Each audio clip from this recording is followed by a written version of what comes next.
Agay ka, agay ko. Nagbabalik. Alam mo na kung bakit ako bumalik. Bakit? Nabiktima mo na yung nakausap mo nung nakaraan, kaya bumabalik ka na naman. Ha? Expired na. Expired na? Baka naman kiniskis, pahit mo yan doon sa kausap mo, ha? Hindi ko na na-renew. Hindi niya ako na-renew pala. Ay, hindi ka na ranyo. Sige, bukas bigyan kita ng green card kay suki na kita dito. Wala akong marinig. Sana naman makakita ako dito ng matagal yung expiration date. Makakita ka dito, wag mo lang alugin. Pag nabait, wala eh. Kailangan hindi daw mabait. Sige, pakilala. Tapos magpakilala, wait lang, magpakilala ka tapos ipakilala mo rin yung dalawang kasama mo.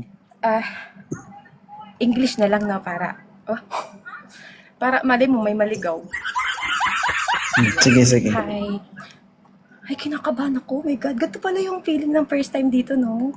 Paano ka kakabahan? Diba? Ako nga Feeling pala mo si low kayo, no? Dread.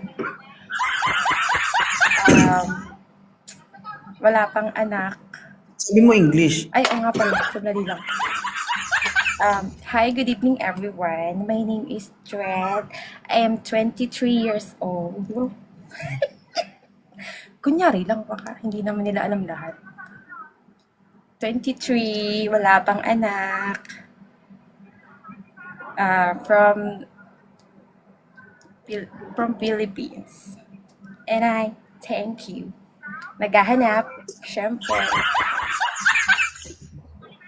Hanap mo sa lalaki, naniniwala? Sige, 33. Wala talagang naniniwala. Ito si Tintin. May anak sige, may anak pero hindi anim. Ilan? 7.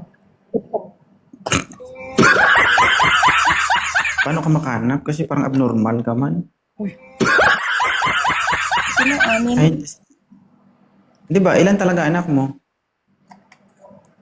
6 nga. 6? Wasak na wasak eh. Oh, ilang taon na, sarado na. Surado. Isang 100 lang yan. Maluwag na ulit yan.